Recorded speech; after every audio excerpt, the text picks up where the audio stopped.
Жасанды интеллект арқылы презентация жасайтын сайттың аты Gamma App деп аталады. Ең бірінші интернетке Gamma App деп іздейтін боламыз. Бірінші шыққан Gamma Best AI Presentation Maker дегенге кіреміз. Кірген кезде сіздерде Start for Free деген көк батырма тұрады. Соны басатын боламыз. Яғни тегін бастау деген сөз. Одан кейін сіздерде Continue with Google деген үстіңгі жағында көк батырма бар. Соны басқан кезде өздеріңіздің Google почта аккаунтпен кіретін боласыздар. Өздеріңіз таңдайсыздар. Осы жерде мысалы мен өзіме керекті почтамды таңдадым. Таңдағаннан кейін сіздерде астыңғы жағында жылжытқан кезде Продолжить деген сөз шығады. Соны басасыздар.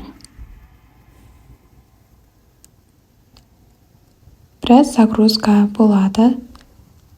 Және де сіздерге Gamma Appқа кіретін болады. Осы жерде бірден сауалнама шығады. Мысалы, жоғарғы жағында For Personal Use деп таңдасаңыздар болады. Немесе консультант деген сияқты. Және бірінші тұрған Just Me'ді таңдадым. Бірінші тұрғандарды таңдадым жалпы. Және де Continue деген бізде ол ағылшынша жалғастыру деп аталады. Соны басасыздар. Және тағы да бірінші тұрған сауалнаманы толтырдым. Сол кезде сіздерде осы Gamma App'тың іші ашылатын болады. Осы жерден сіздер презентация жасай аласыздар. 10 карт деп тұр ғой, сол жерден сіздер 10 бет презентация жасауға болады. 15-тен ары қарай ол про болып кетеді. Яғни ақылы 10-ға дейін тегін. Сіздерге 600 доступ береді, 600 кредит береді. Бір презентацияны жасаған кезде 40 кредиттен ғана алады. Қазақ тілі деген жерде сіздерде орыс тілі деп көрінуі мүмкін, сол жерден қазақ тілін таңдайсыздар. Және де Describe what would you like to make деген жерге өздеріңізге керекті презентацияның тақырыбын жазасыздар. Мысалы, мен жанды, жансыз, табиғат деп жазған болатынмын. Және де астыңғы жағында Generate Outline деген сөз тұр, яғни генерация жасау.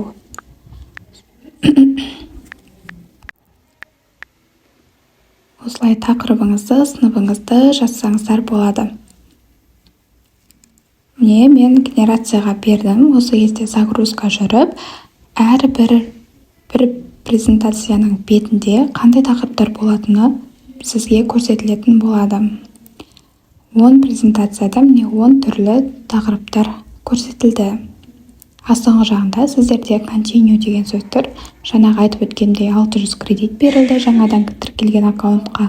Және де жалғастыру үшін біз бір презентацияны 40 доступпен жасайтын боламыз.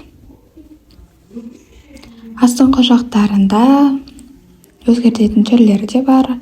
iMages дегеніміз, яғни осы жасанды интеллект арқылы сурет жасайтын батырма.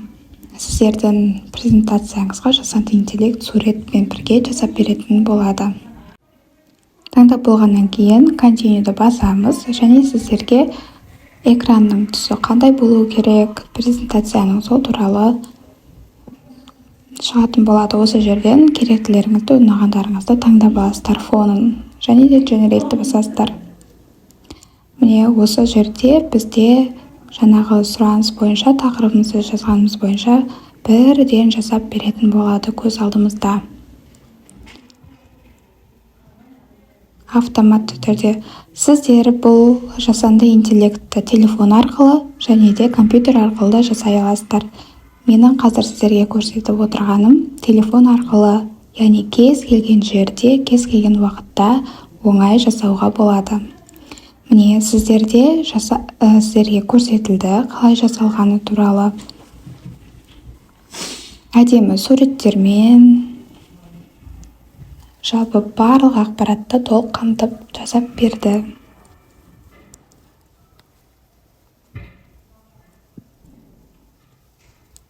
Енді біз бұл презентацияны жүктеу үшін жоғарғы жақта үш сызықты басамыз және экспортты таңдаймыз.